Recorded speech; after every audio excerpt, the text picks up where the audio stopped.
नमस्कार। आज की इस चर्चा में हम इतिहास के एक ऐसे अध्याय की गहराई में उतरने वाले हैं जिसने भारत की दिशा को हमेशा के लिए बदल कर रख दिया। हम बात कर रहे हैं महात्मा गांधी की हत्या की। यह सिर्फ एक आम घटना नहीं थी, बल्कि एक नए आज़ाद हुए देश के सामने खड़ा सबसे बड़ा संकट था। तो चलिए सीधे इस विश्लेषण में चलते हैं और समझते हैं कि आखिर उस वक्त क्या माहौल था और क्या हुआ था। 30 जनवरी 1948, दिल्ली की एक ठंडी शाम। एक ऐसी शाम जिसने सच कहा जाए तो पूरे देश को जमा कर रख दिया था। ये ठंड सिर्फ मौसम की वजह से नहीं थी, बल्कि उस आने वाले भयानक पल की आहट थी जिसकी शायद किसी ने कल्पना भी नहीं की थी। इस घटना को समझने के लिए हमें सबसे पहले उस वक्त के माहौल में वापस जाना होगा।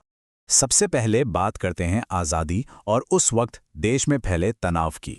उस शाम से पहले देश के भीतर एक अजीब सी उथल-पुथल चल रही थी। सोचिए, भारत को आज़ादी मिले अभी सिर्फ कुछ ही महीने बीते थे।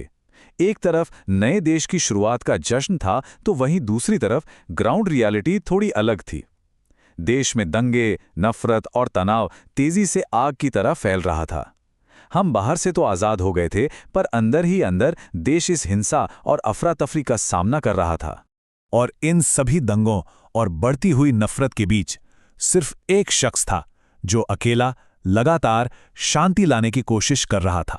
महात्मा गांधी का पूरा ध्यान बिना थके सिर्फ और सिर्फ देश में वापस भाईचारा और शांति कायम करने पर केंद्रित था।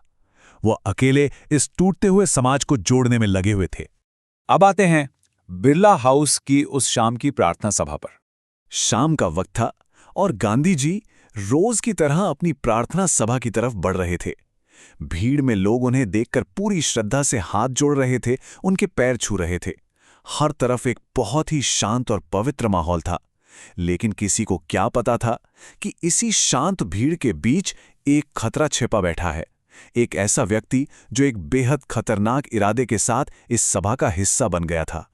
और फिर आता है वो पल, 3 गोलियों की आवाज। जैसे ही गांधी जी थोड़ा आगे बढ़े, अचानक 3 गोलियों की आवाज गूंज उठी। एक ही पल में, 1 सेकंड से भी कम वक्त में इन आवाजों ने उस ठंडी शाम की शांति को चीर दिया और जैसे पूरे इतिहास की रफ्तार को रोक कर रख दिया। गोली चलने के ठीक अगले ही पल पूरा माहौल कंप्लीटली बदल गया। वहां अफरा तफरी मच गई। लोग डर के मारे चिल्लाने लगे, भाग दौड़ शुरू हो गई।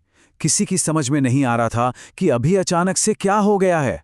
और इन सब चीख पुकार और ख्योस के बीच गांधी जी वहीं जमीन पर गिर पड़े। ये एक ऐसी स्थिति थी जिस पर विश्वास करना नामुमकिन लग रहा था। गोली चलाने वाले शख्स को वहीं तुरंत पकड़ लिया गया। उसका नाम था नाथूराम गोडसे। गिरफ्तारी तो फौरन हो गई, पर सच्चाई ये थी कि तब तक बहुत देर हो चुकी थी। जो नुकसान होना था वो हो चुका था। जब ये खबर उस जगह से बाहर निकली और पूरे देश में पहुंची, तो एक गहरा सदमा छा गया। यहां सबसे बड़ी आयरनी देखिए, जिस इंसान ने पूरी उम्र बिना हिंसा के, अहिंसा के सहारे आज़ादी की लड़ाई लड़ी, आज वही इंसान खुद इस अचानक हुई हिंसा का शिकार बन गया था। ये इस पूरी घटना का एक ऐसा दुखद पहलू था जिसे लोग बिल्कुल भी हजम नहीं कर पा रहे थे। आइए अब इसके नतीजे, शहीद दिवस और उनकी विरासत की बात करते हैं। उस रात देश के हर कोने में एक सुन्न कर देने वाली खामोशी थी। ये खामोशी उस गहरे दुख और सदमे को बयां कर रही थी जो हर कोई महसूस कर रहा था। इसी बलिदान को और इस दुखद दिन को हमेशा याद रखने के लिए 30 जनवरी को देश भर में शहीद दिवस के रूप में मनाया जाता है। ये दिन हमें याद दिलाता है उस बहुत बड़ी कीमत की जो देश की शांति और एकता के लिए चुकाई गई थी। लेकिन एक ध्यान देने वाली बात यहाँ पर यह है कि उनका अस्तित्व, उनका प्रभाव उन गोलियों से खत्म नहीं हुआ।